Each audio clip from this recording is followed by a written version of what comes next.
পূর্ণা রুমে এসে আয়নার সামনে দাঁড়ালো, নিজেকে খুঁটিয়ে খুঁটিয়ে দেখলো। এরপর গত মাসে মেলা থেকে আনা লিপস্টিক গাঢ় করে ঠোঁটে মাখে। 14 বছরের পূর্ণার ইদানিং খুব সাজতে ইচ্ছে করে। হেমলতা সেজেগুজে স্কুলে যাওয়া পছন্দ করেন না বলে পূর্ণা আগে লিপস্টিক মাখেনি।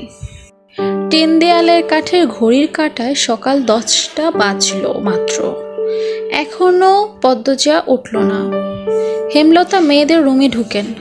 পদ্মজা দুহাত ভাঁজ করে ঘুমাচ্ছে। জানালার পর্দা ভেদ করে আসা আলতো পেলব রোদ্দুরের স্পর্শে পদ্মজার মসৃণ পাতলা ঠোঁট, ফর্সা ত্বক চিকচিক করছে। হেমলতা বিসমিল্লা বলে 3 বার ফু দেন মেয়ের শরীরে। গুরুজনরা বলেন মায়ের নজর লাগে বেশি, নজর কাটাতে বিসমিল্লা বলে ফু দিতে হয়। হেমলতার মায়া লাগছে পদ্মজার ঘুম ভাঙাতে, তবুও আদুরে গলায় বললেন, পদ্ম, এই পদ্ম।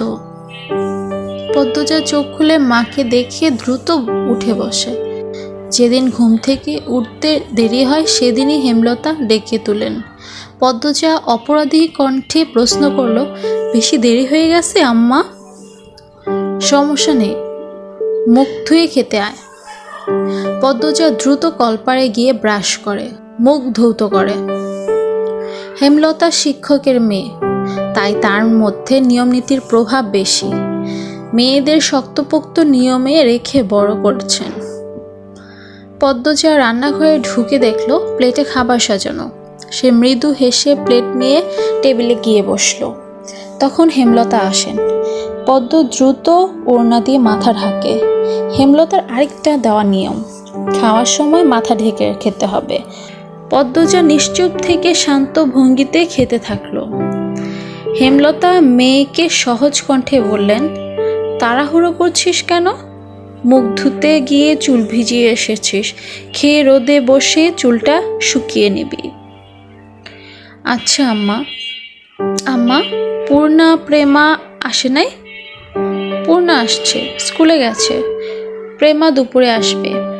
আম্মা, আব্বা কবে আসবেন? পদ্মজার প্রশ্নে হেমলতা দাঁড়িয়ে পড়লেন। শুকনো গলায় জবাব দেন, জানি না। খাওয়ার সময় কথা বলতে নেই। হেমলতা চলে যেতেই পদ্মজার চোখ থেকে টুপ করে 1 ফোঁটা জল পাতে পড়ে।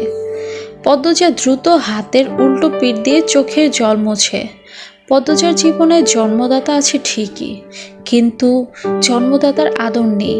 সে জানে না তার দোষটা কি।